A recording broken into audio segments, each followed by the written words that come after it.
Hi everyone, it's Graham again and welcome back to my channel. So today I have part 1 of my February book haul. I've got 7 books to show you. I've not bought them all in February. In fact, I've bought none of them in February. These books were bought in January but haven't arrived until like the very last couple of days of January and the first couple of days of February. So at the time of filming, it's the 2nd of February. But yeah, let's get into the books. So without much further ado, here we go.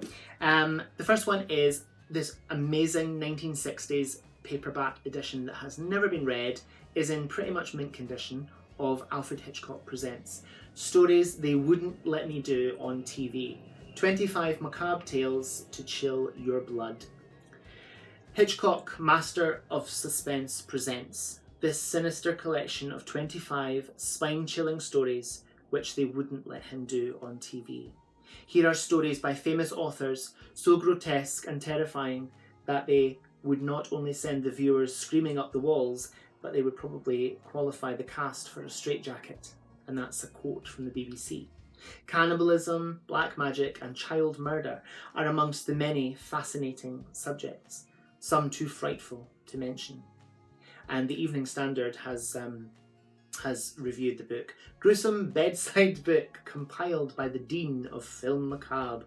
And this is a Pan Books edition, and it's just lovely. It hasn't been read. It's in pretty much mint condition. There's a couple of dings here and there, but I'm so happy to have this in my collection. I'm so excited. The next one is another Alfred Hitchcock, and this is an ex-library copy, and it is Spellbinders in Suspense, edited by Alfred Hitchcock. I do apologise, my ring light is getting in the way there. This is such a cool sounding book. What is suspense? Alfred Hitchcock, who has been called the master of suspense, gives a simple definition. That quality in a story which makes you want to keep on reading it to find out what happens. In this particular collection of stories, all the suspense is mystery suspense. So most of them, like Daphne du Maurier's strange tale of The Birds, are gripping enough to keep the reader on the edge of his chair with excitement. Others are calculated to draw the reader irresistibly along to see how the puzzle works out. What, for instance, is the explanation for the mysterious fact that so many people are suddenly dying in their baths? And what will happen to Poppy, the rich heiress who is also a large St. Bernard dog? There are even 1 or 2 examples of humorous stories to prove that humour and mystery can add up to suspense. And this is an ex-library edition, and the last time that it was taken out of the library was the 1st of March 1974. I think that's just fabulous. I mean, that's the better part of 50 years ago. I look forward to getting to this because it's Alfred Hitchcock and he's fab. So the next one is another collection of thrills and mysteries, and it is called Thrills. This is by various authors, and this edition dates from about 1930, and it's just gorgeous. I love it. It has 20 tales of mystery, suspense and horror, crime, and all that kind of thing. It was published by the Associated Newspapers Limited, and there's 12 illustrations by Norman Keane, and the illustrations are sort of like this, sort of spooky and dark. And some of the tales that are in this: The Golden Gong by Thomas Burke, The Haunted Bungalow by Charles Duff, The Unnecessary Undoing of Mr. Purgle by Hubert de Hamel, An Accident by Edgar Jepson, Act of God by Philip Lindsay, Blackmail by John Lindsay,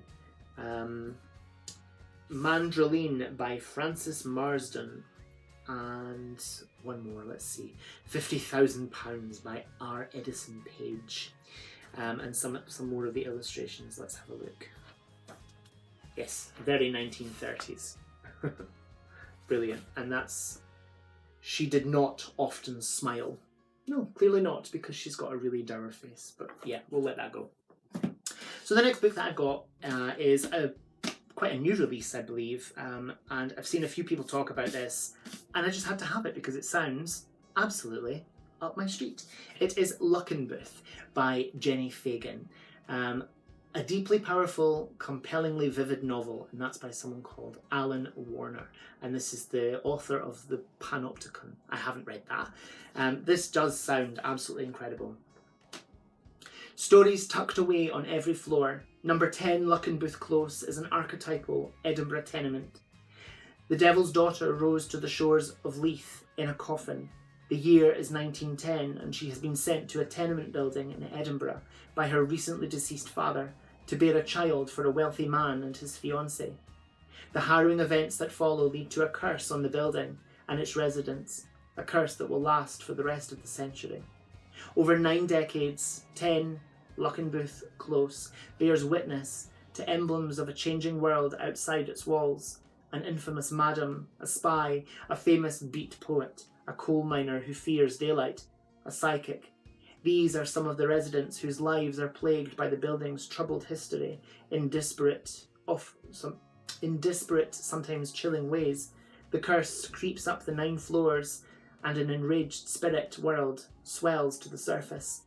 Desperate for the true horror of the building's longest kept secret to be heard, Luckenbooth is a bold, haunting and dazzlingly unique novel about the stories and secrets we leave behind and the places that hold them long after we are gone.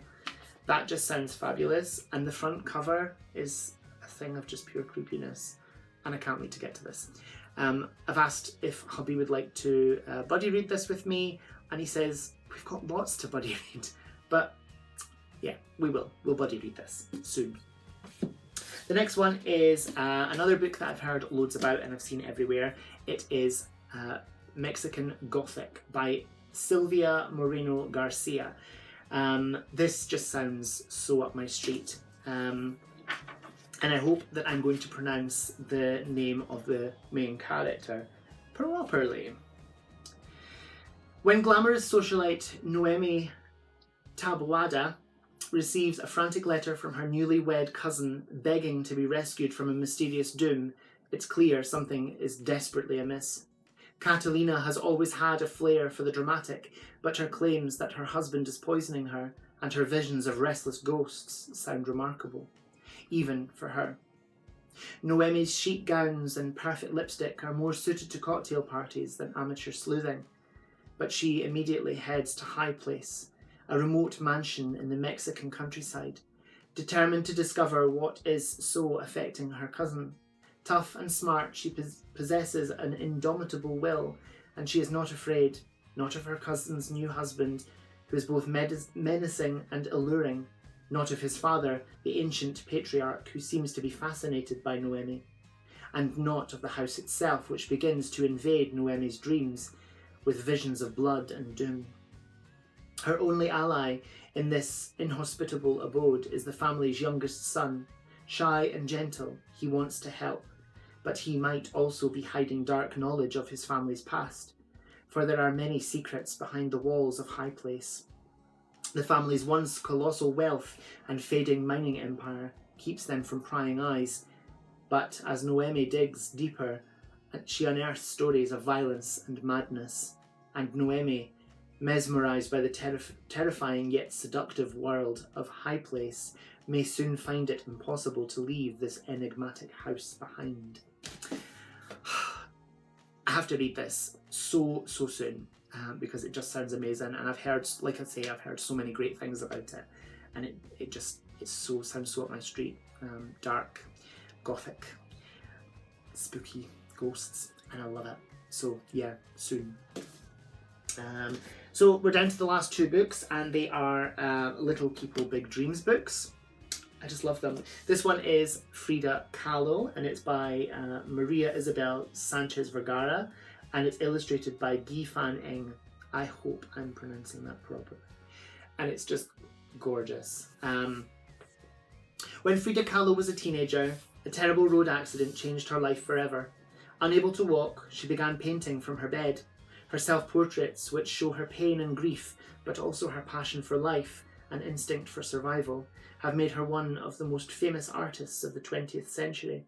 This inspiring story of her life features a facts and photos section at the back. And I love these. These books are just stunning. The artwork is always a pleasure to look at. And the story is really, well, the stories are really educational. They are children's books after all. But yeah, I'll not show you that one because that's her being hit by a car. That's her drawing, doing her art from her bed after her accident. They're just gorgeous. And the last one is Maya Angelou, poet, writer, memoirist, just essayist, feminist, everything. The woman was everything, and I so can't wait to get to this. And I also have a collection of poetry that my husband gifted me for Christmas, her entire poetry collection. The art inside here is just gorgeous as well. Let me find another one and then I shall read you the back of the book. It's just beautiful. So singing in choir, it's just stunning. So Maya Angelou spent much of her childhood in Stamps, Arkansas. After a traumatic event at age 8, she stopped speaking for 5 years. However, Maya rediscovered her voice through wonderful books and went on to become one of the world's most beloved writers and speakers. This inspiring story of her life features a facts and photos section at the back. I can't wait to get to this. I'm so excited. And these books are just gorgeous. And there's so many of them. And I want them all now. But yeah, that is part 1 of my February book haul. I hope you've enjoyed it. What are you reading? What have you read recently? Chat down below and let's have a chat. Yes. Thank you so much for watching. Whatever you're doing, I hope you have so much fun doing it. Whatever you're reading, I hope you love it. Stay fabulous, be amazing, be yourself, stay safe, and I'll see you again soon for another video. Bye bye.